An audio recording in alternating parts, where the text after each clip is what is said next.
Je vais vous proposer 5 règles. 5 règles, d'une part, la première, ce sera travailler dans un climat positif. La seconde, c'est reconnaître les collaborateurs. La troisième sera valoriser le travail.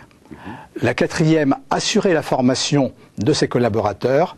Et la cinquième, satisfaire les besoins, mais bien sûr, sans augmenter les charges de la structure.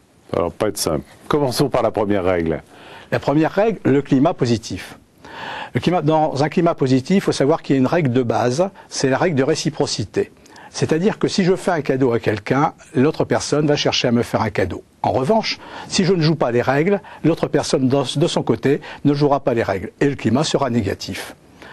La deuxième chose, c'est que dans un climat positif, on ne travaille pas avec les sentiments. Le sentiment est quelque chose qui va nuire à la communication. En fait, ce que je vais vous proposer, c'est d'une part de présenter les faits, d'autre part d'analyser les éventualités, ensuite de faire appel à la logique et de donner des exemples si nécessaire. C'est une façon de faire qui donne du résultat. Ensuite, dans la passation des messages, il y a aussi quelque chose d'important, c'est le rapport que vous allez avoir avec l'autre.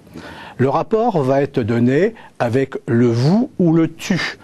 Donc, il est toujours important d'utiliser quelque chose qui va plaire à l'autre, et notamment lorsque vous avez une remarque négative, nous conseillons souvent d'utiliser la formule impersonnelle.